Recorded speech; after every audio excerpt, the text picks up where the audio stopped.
I would like to ask Cliff Grimes to lead us in the flag salute after we have a moment of silence for Dave Aiello, who passed away. Dave was part of the Agua Dulce Town Council for about 6 years. He was also the treasurer for a number of years, and he was also instrumental in one of our first fundraising events at the airport, where we had a fly-in. So he passed away, fought cancer for a number of years, and finally went to be with the Lord. And I'd like to honor him with a moment of silence before we start the meeting.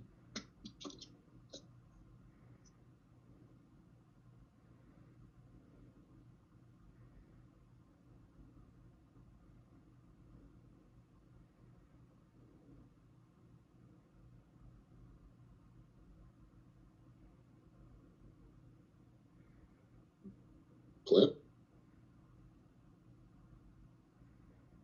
Okay, please put your hand over your heart. Stand if you're able, and remove your hat.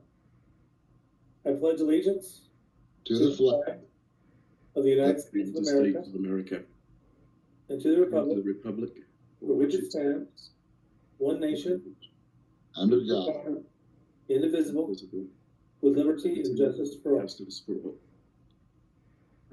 Thank you, Clifford. I'd like to welcome everybody here for this new year. Hope everybody had a good Christmas and New Year celebration. And I want to let everybody know that we are handling tonight's meeting virtually. And we do have Cindy Grimes as our co-host for the meeting. She's a volunteer, and she kind of acts as the gatekeeper. So if anybody has any questions, they can contact her directly or drop it in the chat box in the bottom of the screen. But for right now, if you want to record the meeting, press the record icon and request permission in the general chat or direct message our co-host, Cindy. At this point, we're going to have the agency reports. And I think we're going to start off with the Los Angeles County Sheriff Resident Deputy Martinez report. Hey, everybody. Can you hear me? Yes. Happy New Year's. All right, so I got lots of numbers for you guys, so I hope you guys are going to nerd out on this. We got end of the year, so we got all the numbers for 2025 wrapped up. In the month of December, we had 0 Part 1 crimes and 0 property crimes, so that year-to-end total for Part 1 crimes was 6 total and 19 property crimes, which brings our crime rate for 2025 down 13.64%. From the previous year.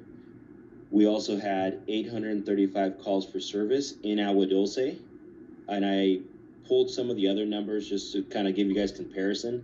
For Palmdale Station alone, they started keeping track of a lot of different things starting 2022, so that's as far back as we can go. But in 2022, the county, so the unincorporated areas, which is like Little Rock, all the way to like Green Valley, all those areas that Palmdale covers, had 9,472 calls for service. This last year, we only had 7,862.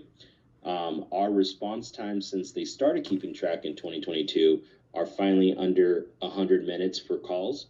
And right now for 2025, the average response time, and this isn't emergency calls, or this is all like an average. So like emergency and priority calls are different.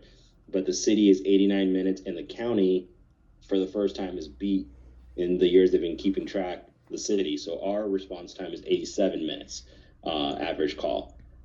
Just to give you a comparison to what the city's dealing with, in 2025, they had 45,922 calls in Palmdale compared to 2022, where they had 54,727. So call volume has gone down, and crime rates both in Palmdale and in Agua Dulce have consistently gone down since 2022. That's pretty much I got for you guys. Wonderful. Does anybody have any questions? I don't see any hands up. Wonderful. Thank you, Rolanda. We appreciate that, and we hope that those numbers continue to fall down. Oh, looks like Chris has a question. I see a little yellow hand up in that far left-hand corner. Yes, Chris. Yeah, just I think probably a good point to ask if anybody's planning on going to the event on Friday this week to honor Deputy Klinkenbrummer.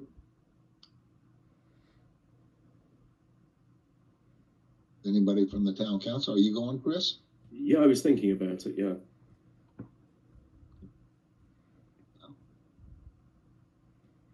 I'm gonna try to make it. Okay. It's over at the Castaic Sports Center. I saw, unfortunately, I won't be able to make it because of work, but it'll be in my thoughts and prayers. Great. Awesome. Okay. Will you be there, Orlando? Do you know? All right. Okay. Anybody else that would like to go? Let us know. Let's see. Oh, here we go.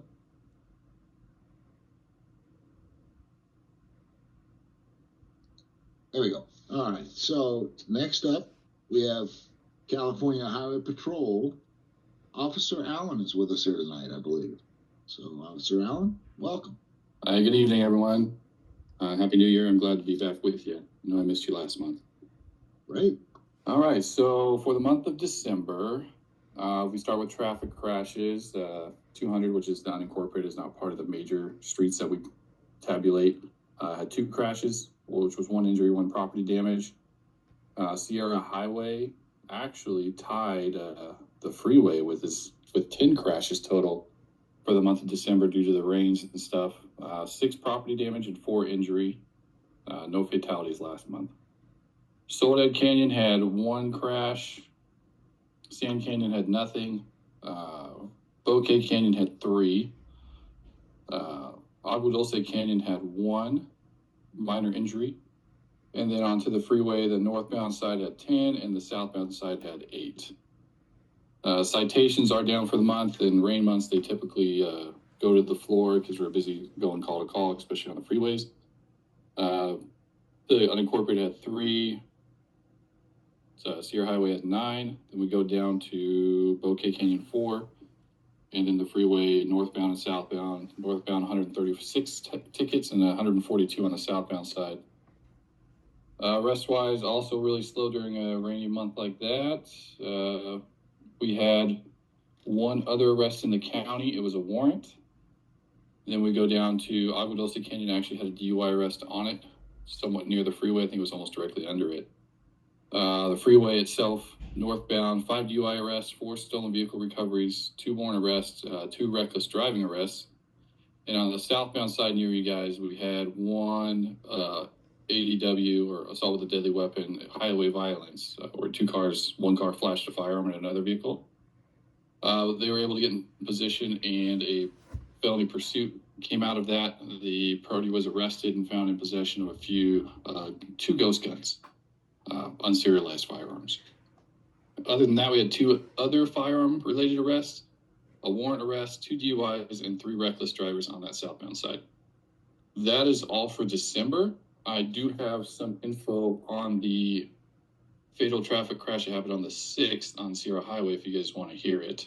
Yeah, let's right. hear what. I figure you guys want to hear it. It's right in your town. Sierra Highway around the 8700 block, which would be near Anthony Road.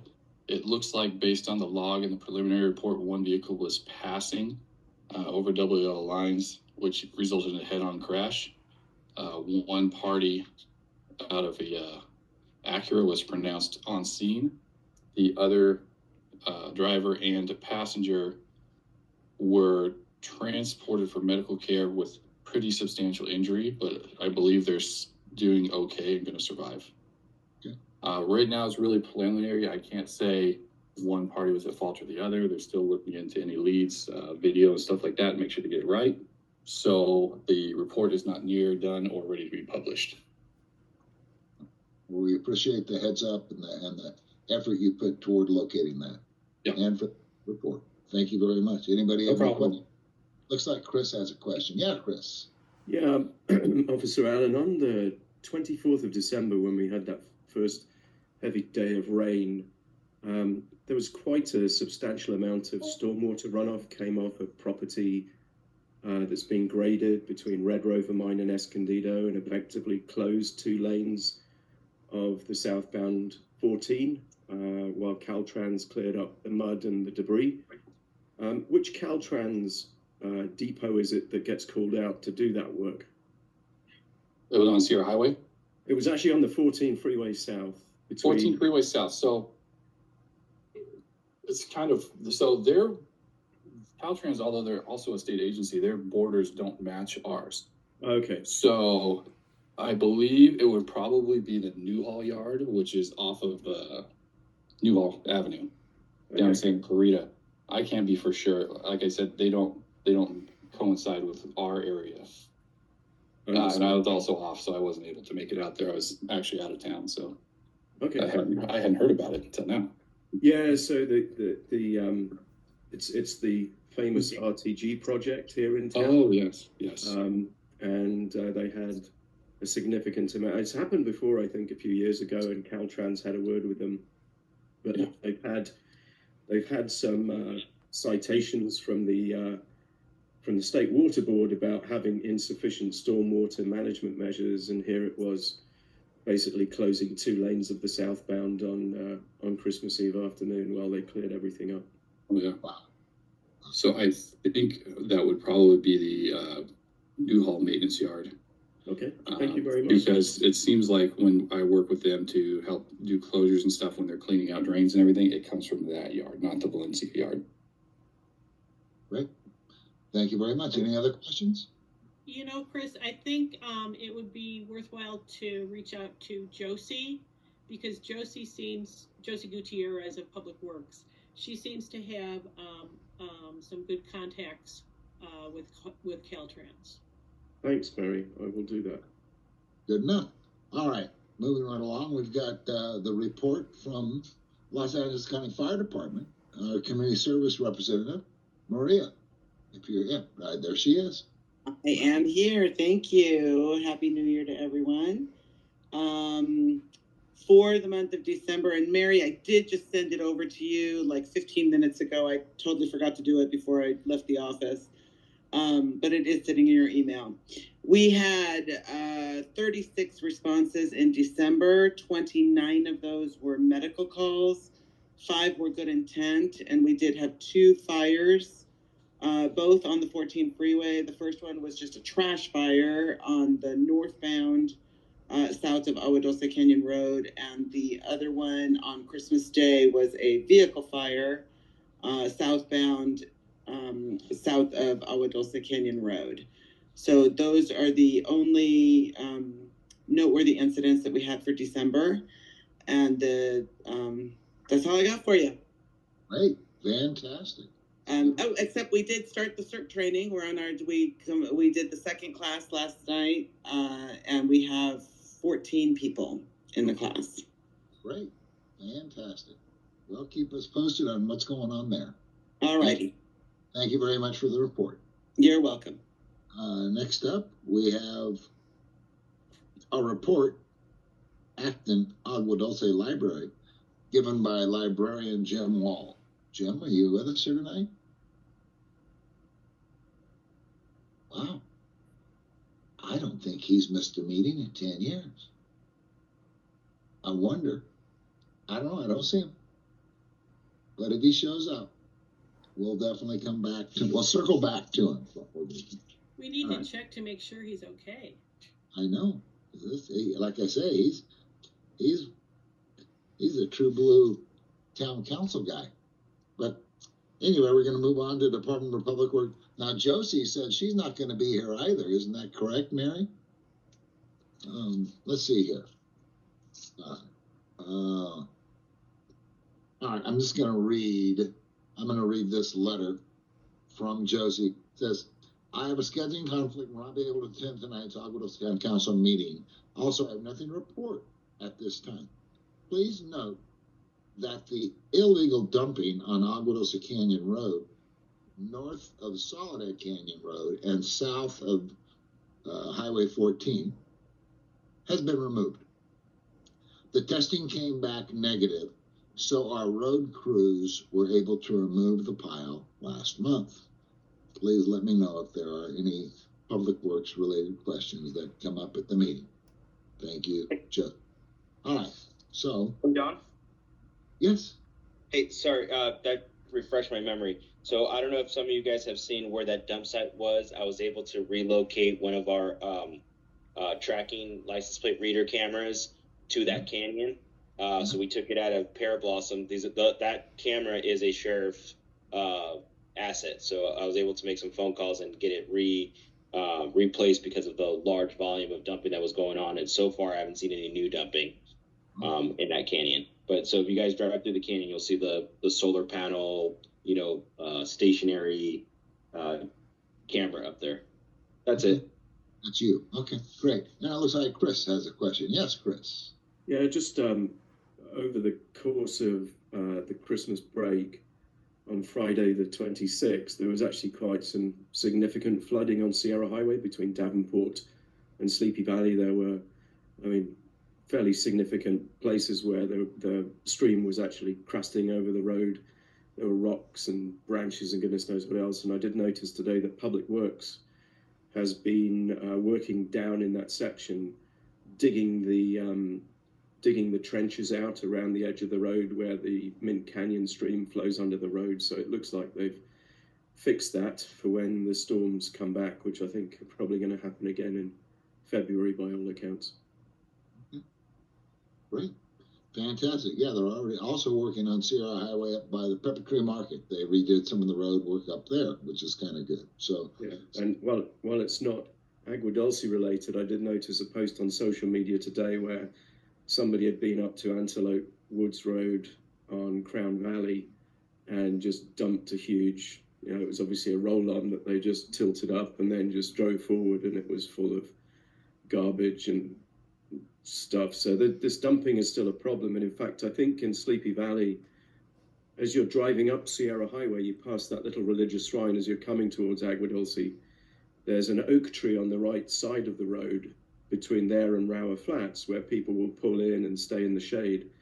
Mm-hmm. And they'll actually dump stuff there as well. I think there's a couple of couches there right now. But I think within the last week, an officer, Martinez probably doesn't know about this because this would have been in the Santa Clarita beat, but there was somebody in a white van who was actually trying to set fire to the trash there. Wow. So this was in the middle of the day, so somebody drove by, saw them trying to set fire to the trash, and called the sheriffs, and then when that person who witnessed it came back, they noticed there were a couple of patrol cars there. Okay. So they are policing it if we call them and alert them. Yeah, but it's kind of a new wrinkle. Let's dump trash and then try and set fire to it. Mm-hmm.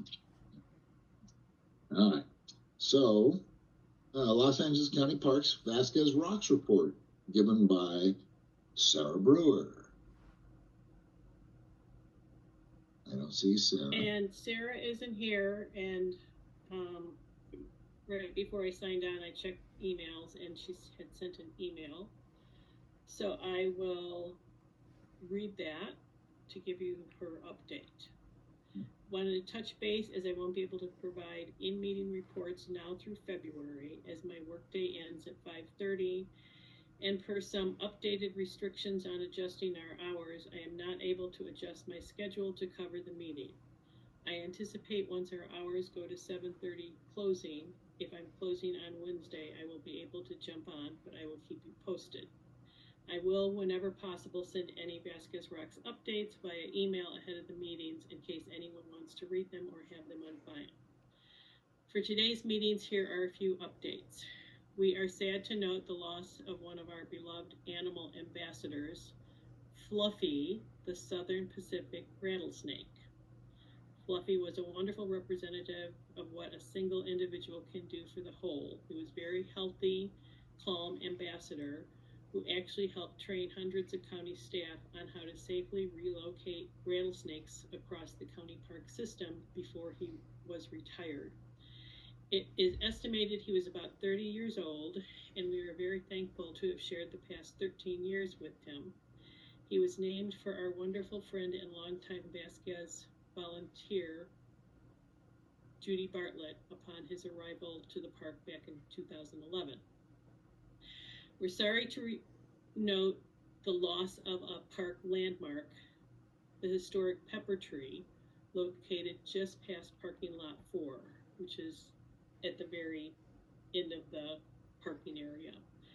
Estimated to be a century old, it shows up in films from the early 1930s and saw countless picnics, gatherings, weddings, films, park programs, and more. The high winds and heavy rains during the Christmas holiday caused major breakage to the old tree. We are working with the department's arborist and tree crew on safely handling what remains of the tree. A friendly reminder that the park closes at 5 p.m. through the end of February. March 1st, we switched to 7:30 p.m. for closing. The lower canyon portion of the Pacific Crest Trail sustained heavy erosion and damage in the storm. Please note, use caution while hiking or horseback riding in this section. We are working with the PCT Association on a plan for repairs. We are excited for 2 new programs coming up with more details and flyers to follow. Lunar New Year celebration, February 15th, and Black History Month celebration and hike on February 21st. And that's it. Okay, thank you very much, Mary. We appreciate that. So, that being the case, I think we're going to move on to the 5th District report. Stephanie English, or is Isabel here? I understand Isabel is now with child. Does anybody have any report on her condition? No. Didn't she have the baby? I think she did. Yes, she did. A little boy.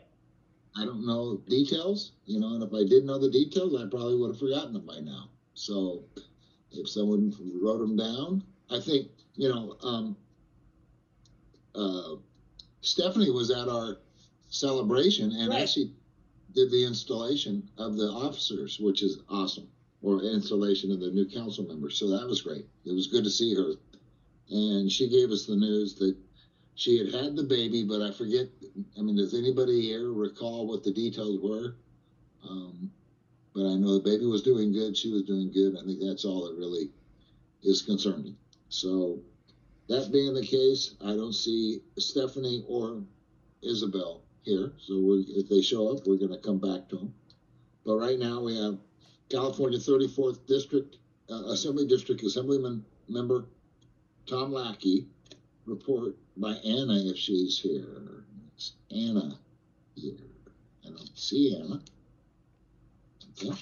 She shows up, we'll come back to her. California 23rd District, the Senate District, Senator Suzette Martinez Valadares. Tanya is the one that normally speaks and represents that office, but I don't see Tanya either. All right.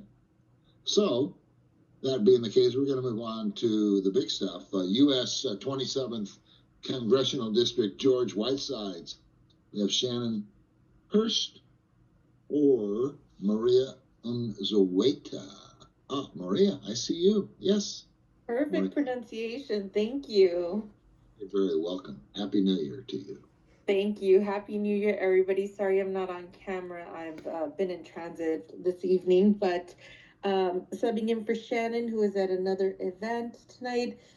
Just wanted to wish everyone a Happy New Year. Remind everybody we're here to support with any casework or federal inquiries you might need.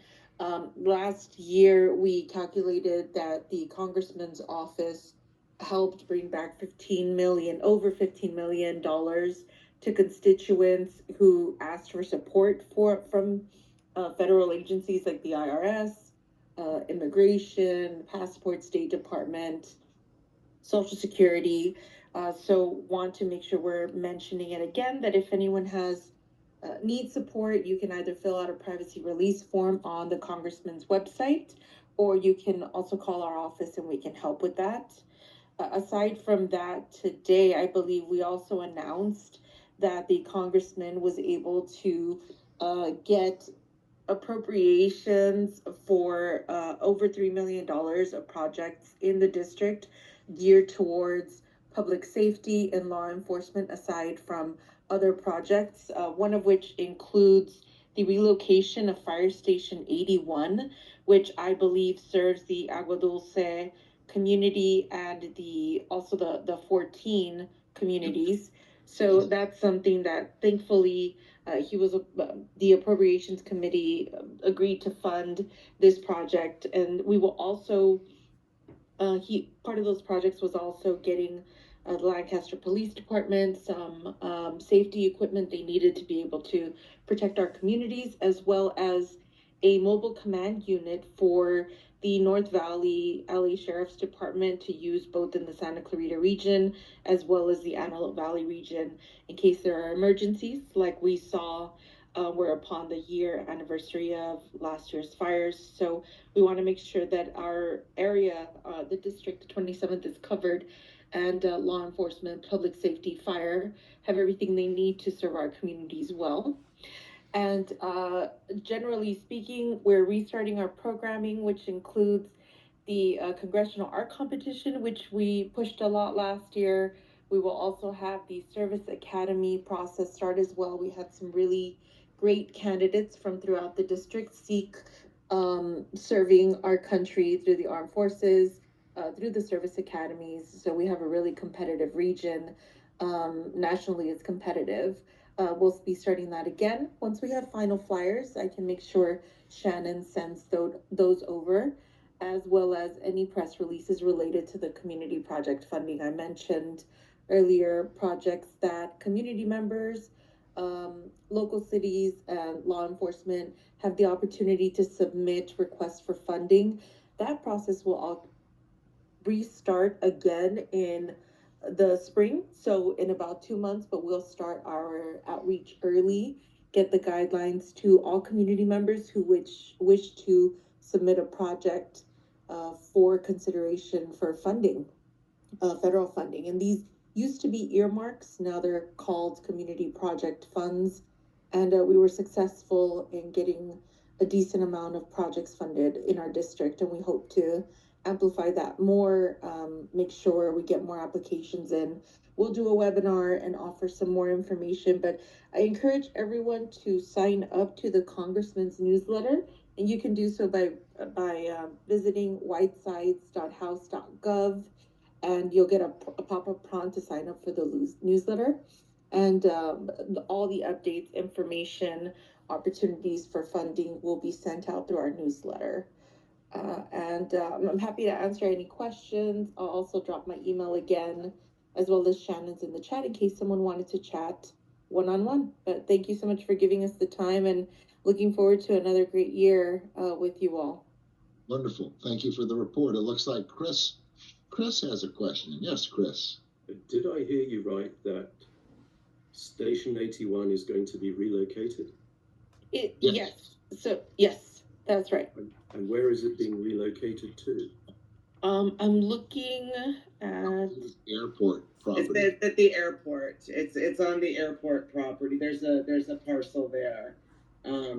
What's the time scale for this, Maria? Is it I don't know. I didn't want to mention anything because and thank you, Maria, for updating on that. I didn't know that it had passed through appropriations, so I didn't want to anything, just because I don't want to ever say anything until things are a little more definite. But we will have more information. As the months go by, we'll share more information with the community about what the plans are and what exactly we're going to be doing and what that timeline might look like. But it was very, very badly needed. Maria, a huge thank you to the congressman for this. His help in this was invaluable. And we are so appreciative of the efforts that he put forth in making this happen. Of course, and sorry to jump ahead of you. The vote just happened yesterday to finalize the CPFs, and we released it today. But now you flagged it for me. I'll make sure you're on any other updates so we can offer. And we'll make sure to be in communication with the chief about this project and be sure to get everyone the details they need. And we'll make sure to collaborate with you, Maria. I have your number. You didn't jump on anything that you shouldn't have. I think it's appropriate that the congressman's office announced this, because you guys he got the appropriations, so yeah. I'm happy to let him do that. And yeah, so I didn't want to say anything before I knew it had actually happened. So that's wonderful news. The reason I ask is that historically, the distance from the closest fire station has been something that's been asked for people's homeowners insurance. And if it's moving, that could advantage a few and disadvantage some others. So we just need to watch that quite carefully and see who might be affected by that. And I think probably one of the issues, and it may still be part of the issue, but, trying to get on or off of Sierra Highway at certain hours of the day can sometimes turn into a 5-minute or a 10-minute wait for the train to stop. And I think that's something, here again, I don't, personally, all I've heard is rumors, but I heard rumored that Connie Spears donated some property for the building or the moving of Station 81. So I think it's wonderful, because they're going to be, they'll be about the same distance to Sierra Highway from where they're at right now. But with Station 81, if they're in the middle, if they're at the airport location, that's number one, it's more in the center of town. Number two, it's close to where the helicopter usually picks up their water to fight fires with a helicopter. So we're excited about it. But quite frankly, if something happens in the next 3 or 4 years, that'll be really exciting. But it does take a while to go through after the money is appropriated. Then just to put the plans together and to get all the other stuff takes a while. So I think for the next 3 or 4 years, we're probably going to have Station 81 where they're at right now, unless we hear something differently. Yeah, I'll try to get a better idea of what that timeline is going to be. I have no idea how this might or might not affect people's insurance. That's actually outside of the concerns that we look at. What we looked at was an area that is best suited for the entire jurisdiction that they cover. And this really puts them in a much better position to respond everywhere in their district. So it's a benefit to the community as a whole that they go to this new location. Right. Okay. I look forward to hearing all the details as they become available. That sounds good. And yeah, we will share them as we can. Okay. Next up, we have the LA County Water Plan. Santa Clara River Watershed Area Steering Committee, Nation W Watershed Coordinator Amanda Beckley. Is Amanda with us here tonight? If not, if Heather with us here tonight. I don't see either one of them. So the next Santa Clara River Watershed Steering Committee meeting is going to be tomorrow, January 15th, 1 p.m. to 3 p.m. at Santa Clarita City Hall. So for more information, you can go on our website and pull up our agenda, and it's right there. Senate Bill 552, Small At-Risk Task Force Working Group for LA County Drought Resilience Plan, County Department of Regional Planning, to achieve meaningful and long-term improvements in water resilience.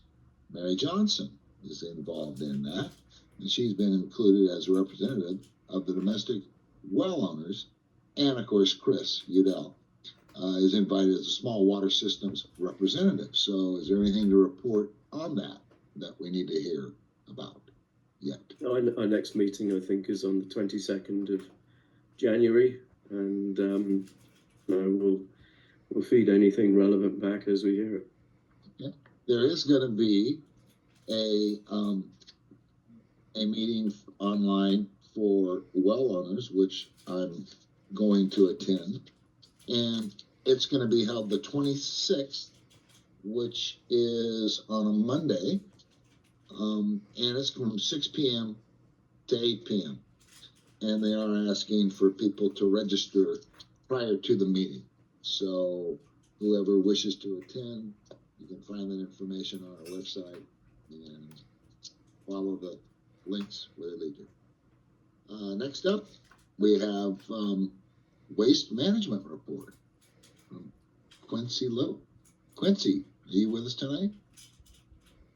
I don't see Quincy. All right.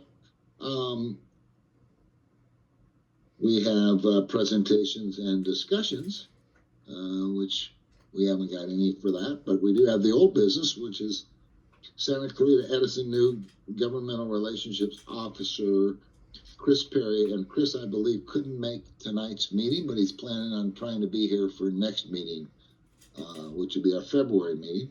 And he's going to address some of the issues with Edison and the PSPS program. Next up, we have the RTG Investments, Agua Dulce residential project. Chris, do you have anything to share with us? Yeah, there's about 3 or 4 things. I haven't done a presentation, but we talked about one of them earlier. There was some significant stormwater runoff from the project that ended up all over the 14 on Christmas Eve and ended up closing 2 lanes of the southbound between Red Rover and Escondido. There was some video shared on some of the Facebook posts that a few people attributed it to what they called the RGB project. So I don't think they've been grading on there in November and December. The grading equipment seems to have stopped. As I reported in December, back in August, the previous project superintendent, Lowell Gresham, disassociated his contractor's license from Agua Construction, which is the company that's affiliated with RTG. And as a result, RTG's or Agua Construction's license with the state licensing board was suspended in November. That was just reinstated in early January, I think, last week, with a new engineer, a gentleman called Joseph Meisinger. And I think Joseph Meisinger was the person who oversaw and sort of coordinated the installation of the water main along Valley Sage Road. I did get some disclosures from the State Water Board. There was another inspection there in May of last year. They hadn't done the stormwater mitigation measures. The settlement agreement seems to have just disappeared. If you remember, in late 2024, the State Water Board wrote to them and said, hey, you know, we told you to get the stormwater mitigation in place, you didn't. We told you again, and you didn't. And your choice is pay us a $300,000 fee, or we're going to sue you. Well, I asked for some updated information about that particular transaction, and there is none.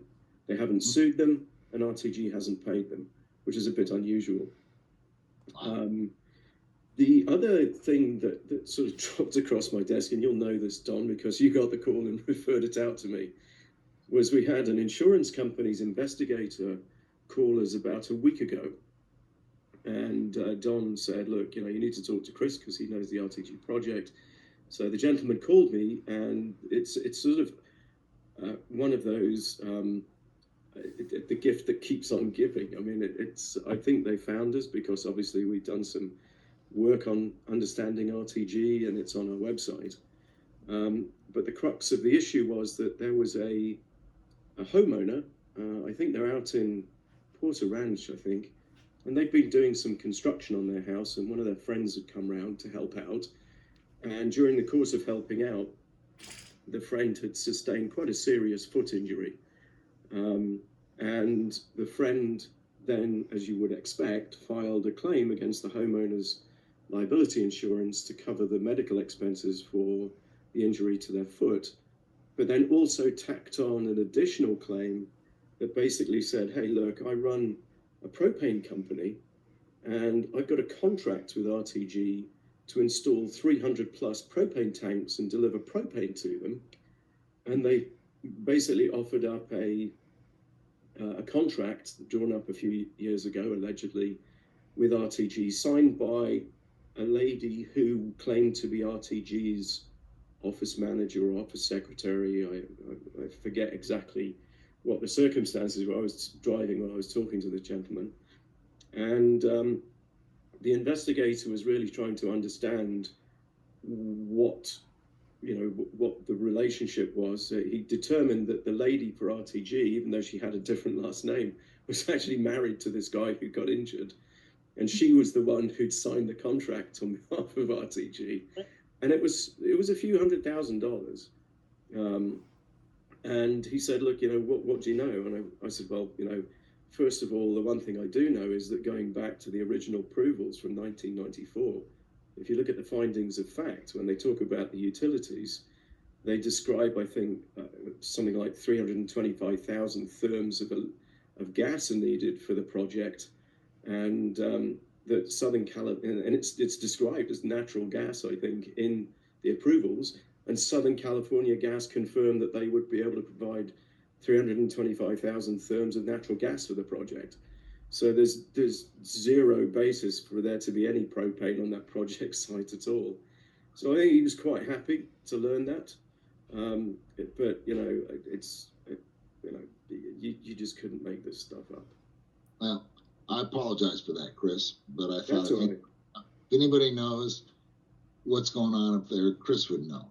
And so you're the go-to guy when it comes to answering because he hit me with 300 propane tanks, and I thought, my goodness, there's a 24-inch natural gas line that runs right through the project, and I'm sure they've got enough gas to feed whatever they're going to do. Well, there are actually two 30-inch gas lines that run across the project. And that was one of the comments I made. I said, there's a high-pressure natural gas line that actually runs through the project, and one of the roads in the project is called Gas Line Road. So, like next to I-5. Yeah, but apparently this propane company is registered to some home address in Pasadena of all places. So there's no evidence of there being any trucks or propane storage. But yeah, you just can't put anything past people these days. No, I hear you there. All right, so we have the President's Report. We have a number of things to report. Number one, this year we are going to continue on with our meeting format of meeting virtually. Virtual meetings will be held January, February, March, May, June, July, and October, November.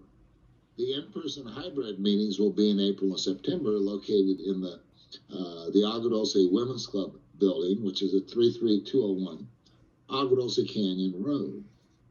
December will be the in-person only meeting. It will not be hybrid, as we just experienced it. So August is normally our dark month for our summer break. So the reason why we made that decision is basically seems like we've got more participation and community input with our Zoom meetings than we have with our meetings that are being held in person. So that's kind of where we're at. It's subject to change in the future, but for now it's working. Incoming correspondence for action.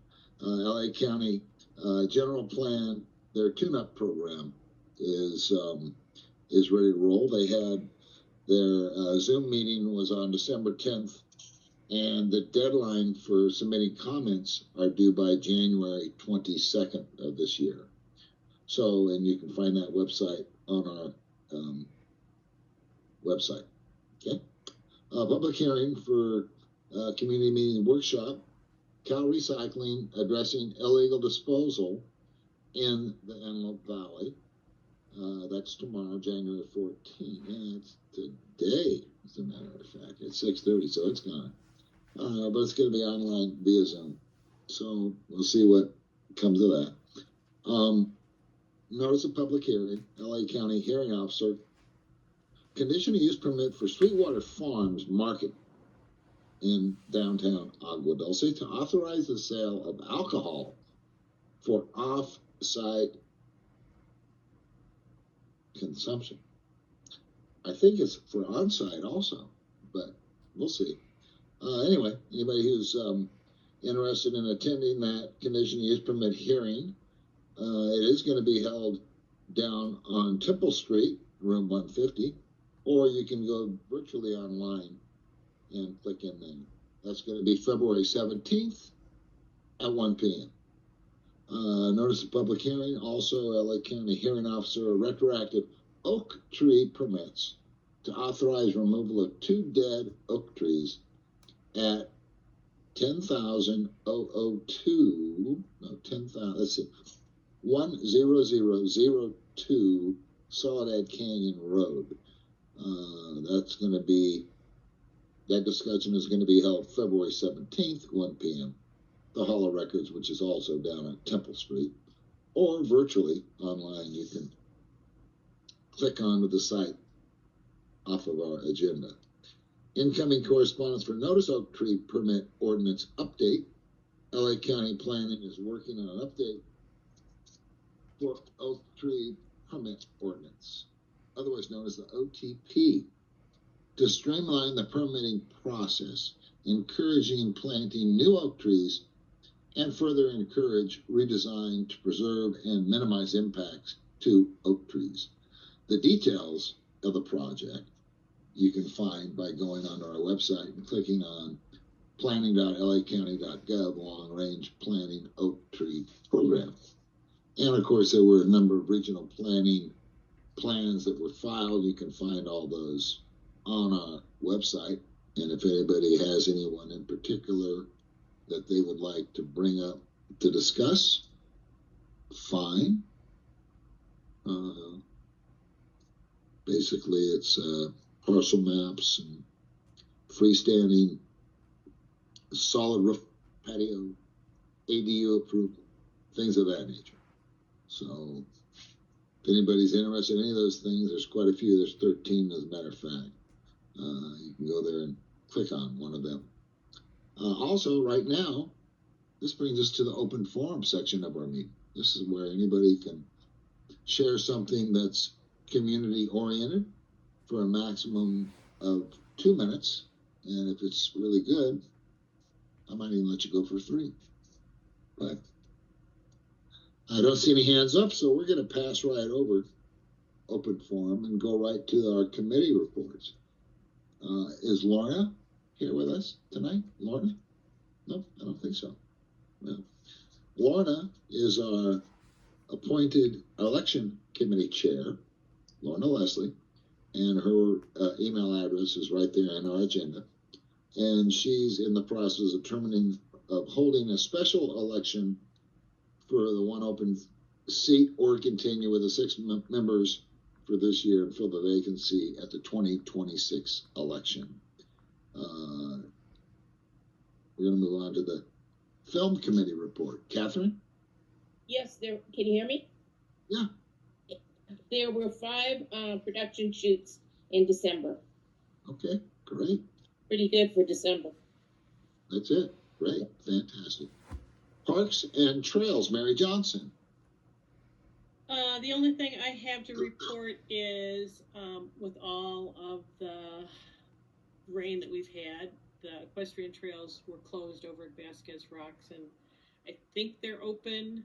I have been checking on social media, but I guess I need to call Sarah herself and see if those are open. As far as I know, as far as for horseback trails, it is passable. But it was a heartbreaker. I saw the picture of the pepper tree that she described. That thing, it's just a shame that it wasn't really trimmed back, because we know the wind and the rain, and you take a 100-year-old tree that I don't know when the last time it was pruned was, but we cut ours back about every 3 to 4 years, and we still have trouble. But anyway, it's when you see those pepper trees, they're great, they're beautiful, they're wonderful shade trees, but they have to be pruned and they have to be lightened up to where they can withstand the heavy winds and the weight. Really the weight of the snow is the worst, but when you get it full of water from the rain and then the wind blows. It's just unfortunate because this thing had to be 20 inches in diameter, the trunk, maybe larger. So anyway, that takes us to the disaster planning. Chris, any report? Yeah, Maria covered off the CERT. It's in its second week. Graduation will probably be in early March, I would imagine. So we'll be trying to put some volunteers together to help the new graduates figure out how to go through their graduation class. We'll write to the people at the radio club in due course. Thank you to Mary for putting the initial draft together for that. And on the subject of water, we actually had 16 inches of rain in our rain gauge down here in Sleepy Valley between 12:30 a.m. on Christmas Eve and when it all stopped in early January.